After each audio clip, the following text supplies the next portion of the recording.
dans l'émission AMJ un jeu et aujourd'hui on est avec Chiwi, Chiwi qui est MJ, qui va nous parler un petit peu de lui. Je t'en prie, présente-toi. Donc bonjour à tous, je m'appelle Chiwi, j'ai 20 ans et puis je fais du JDR depuis un peu plus d'1 an et je suis MJ depuis environ 9 mois.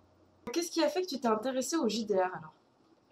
C'est assez vieux parce que j'en avais entendu parler, je sais plus trop comment et puis, j'en avais vu par différentes vidéos comme, les noobs qui en avaient parlé à une période et puis après, il y a eu Aventure qui est venu et c'est comme ça que j'ai connu Roll20 où je m'y suis mis. Donc c'est à travers le net surtout en fait. Oui. D'accord, ok. Et qu'est-ce qui t'a amené à devenir maître du jeu? L'envie, à force de voir certains le faire, j'ai voulu m'y tester et au final, ça s'est relativement bien passé. Ok. Alors, comment est-ce que tu te décrirais comme MJ? Capable de d'improviser, surtout d'improviser, en fait. Ok. Heu, Après je assez éparpillé, mais après voilà. Ok. Je pense que c'est plutôt à mes joueurs de me décrire après. Bon, on leur posera la question dans les commentaires, peut-être qu'ils répondront. Comment tes joueurs te décriveraient-ils? Donc justement, si tu sais pas, on peut leur laisser la place dans les commentaires pour faire part de leur avis. Si tu veux, Mmh. hein, avec ton accord, hein. Après, tu es une des joueuses, hein? Et effectivement. Alors moi, je te décrirais comme un MJ très très dynamique, c'est-à-dire que on s'endort pas en fait. Il y a toujours quelque chose que tu relances, donc ça c'est plutôt cool. Après le côté éparpillé, ouais, c'est vrai. Des fois, ça, justement, t'es dynamique, mais des fois, ça peut partir en live. Et, euh, et je pense que J'avoue tu que connais extrêmement bien ton jeu, et du coup, c'est un plaisir de le découvrir. Ça, c'est super. bah Alors, est-ce que tu peux nous raconter un bon souvenir de JDR que tu voudrais partager avec nous? En tant que maître du jeu, ça avait été de s'aborder mon propre scénario, de manière tellement ridicule que même les joueurs arrivaient plus à suivre et que j'étais en mode à la fin de la partie, j'étais en mode: «Comment je vais rattraper ça?» et qu'au final, ça m'a poussé à me dépasser de ce côté-là. Tu veux raconter un peu plus en détail pour qu'on s'y trouve plus? Ils avaient rencontré quelqu'un dans un bar, ils étaient tous finis bourrés avec leur, pouvoir magique qui était un peu trop puissant, c'est-à-dire qu'il y en a qui sont finis en haut d'un rocher de plus de 6 mètres de haut. D'accord. Et d'autres qui ont fait des flammes, assez importantes, pour finir tous, dans les vapes à la fin de la soirée. D'accord, c'est par ton délire. Totalement. Ok. Et du coup, tu t'es bien amusé quand même, malgré le fait que t'as pas suivi ton Oui, scénario, oui, quoi. c'était C'était totalement que c'est du fun. normalement, c'était censé être la personne avec qui discuter dans le bar qui devait leur donner la quête et puis au final, il les a bourrés. Ok. Euh, alors, est-ce que tu as des conseils pour ceux qui souhaiteraient masteriser? Déjà d'apprendre à improviser, de s'entraîner, de pas avoir peur, parce que des fois, faut y aller, c'est tout. Ok. Et il faut arriver à trouver le moyen de sortir de certaines situations avec certains joueurs, assez particuliers. Ouais, Moi, par exemple. tu veux préciser un peu plus du coup? Heu, bah, En tant que joueur, j'aime bien pouvoir jouer avec les règles, jouer avec mes capacités et les utiliser de manière détournée. D'accord. Et ça a très souvent eu besoin d'adapter les règles en fonction de mes de mes idées. D'accord, donc t'es plutôt un joueur qui aime bien aussi pousser un peu les pouvoirs dans leur retranchement, tester des Mmh, trucs et tout. Ok. l'ingéniosité pour moi, c'est souvent la caractéristique principale que j'utilise Ok, et que je recherche aussi chez mes joueurs. d'accord. Bon bah c'est bien. Alors, la question suivante. Alors quand tu masterises, peux-tu nous dévoiler une de tes grandes craintes et une de tes frustrations? Mes frustrations, c'est quand le groupe est pas équilibré. Ouais, ça arrive, hein. C'est-à-dire que, il y a des groupes qui tiennent pas, souvent il y a j'ai pas mal de groupes où il y a une très jolie alchimie, ça passe super bien. Il y a quelques fois un petit bug, mais voilà, ça tient relativement bien et des fois ça passe pas. C'est tout. D'accord. Mais plus au niveau des personnages, au niveau des tempéraments, tu veux dire? Ou les deux? Un peu les deux. D'accord. Pour moi, un groupe doit être à peu près équilibré. Et après, les joueurs doivent être aussi à peu près équilibrés. D'accord. Allez, bah, du coup, en parlant des joueurs, selon toi, à quoi ressemble le joueur idéal? Donc, c'est ton joueur idéal à toi, hein. Qu'est-ce que t'aimes Donc, du coup, on a Bah, compris qu'ils sont un peu ingénieux. oui, Voilà. bah déjà qui savent jouer avec l'environnement et son personnage, D'accord. avec les règles en général, qui a pas peur de parler, mais qui est pas non plus, qui sait la laisser aux autres aussi. Comme j'ai dit, il faut que le groupe soit équilibré D'accord. et qui soit pas non plus trop sérieux, toujours dans le jeu, et qui puisse avoir de l'humour, un peu un côté manga, je dirais. Ça peut être très sérieux et puis d'un coup partir totalement en live. D'accord, ok. T'aimes bien ces deux nuances, du coup. Ok. Ouais. Alors, on va passer au jeu. Donc, c'est quel jeu tu souhaiterais nous présenter? Donc, bah, moi en ce moment, je joue avec Antika. Donc, c'est un JDR sur la mythologie des Grecs, principalement. Je crois que tu l'as là, tu peux peut-être nous montrer.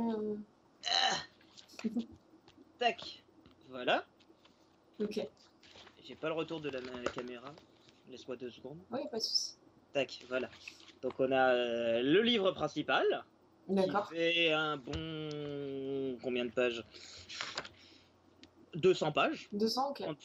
Sur les fonctionnements et les créations de personnages. Ok. L'extension, avec tout un scénario de près de 120 pages, 80 pages, non, 80 pages avec les extensions avec les dieux mineurs. Et D'accord. puis un petit bouquin où c'est plein de fiches de personnages, de plein Et... de quasiment tous les personnages de la mythologie, D'accord. dont celle des dieux en particulier. Alors, est-ce que tu peux nous en parler un peu de ce jeu? Donc Antika se base sur la mythologie grecque à l'époque mycénienne, il me semble. Donc c'est-à-dire avant la guerre de Troie, mais pendant Jason et les Argonautes, qui est le scénario de l'extension. Pendant que Hercule fait ses travaux, techniquement pour situer, Ulysse est encore soit dans les couilles de son père, soit encore un gamin. C'est avant l'Iliade et l'Odyssée d'Homère, techniquement. D'accord. Voilà. Et qu'est-ce qu'on peut jouer comme genre de personnage? Alors on joue un demi-dieu, de tous les dieux possibles et imaginables. Avec on est généralement un humain descendant d'un dieu ou demi-dieu. On peut être également centaure, satyre, les hommes chèvres, les silènes, les hommes ânes, et Silène, c'est quoi? les hommes, c'est comme les satyres. Le bas de corps est un corps d'âne, Ah, mais d'accord. juste les deux jambes, et il a les oreilles d'âne. Ok. Ainsi que l'ophidien qui est un naga, D'accord. basique. Et est-ce que c'est courant dans cet univers-là, justement, Alors les ce genre? créatures mythologiques sont peu courants. Le jeu conseille de n'en avoir qu'un seul par groupe. D'accord. Mais ça arrive qu'un groupe d'aventuriers qu'on croise d'autres races, en fait. Oui, ça arrive, même si c'est peu souvent dans les cités, ou sinon ce D'accord. sera dans des temples. Ok. Qu'est-ce qui t'a séduit sur ce jeu? Bah déjà, je suis un grand fan de mythes et d'histoire, donc la mythologie grecque étant la plus classique, on va dire, et facile à appréhender. On peut trouver assez facilement les infos sur pas mal de mythes. Donc, aimant bien ça, il m'a séduit de ce côté-là, et puis Ok. c'est assez facile de s'y retrouver. Tu parles au niveau du système de jeu aussi ou Le système de jeu peut être assez particulier au départ, mais il s'apprend vite. D'accord. En 2 séances, c'est réglé. Il y a quelques petites règles un peu plus particulières à choper, mais rien de grave. D'accord. Et ça fait combien de temps que tu masterises Antica? Ça va faire quelques mois. D'accord. Oui. Et pour qui tu le conseillerais en fait ce jeu?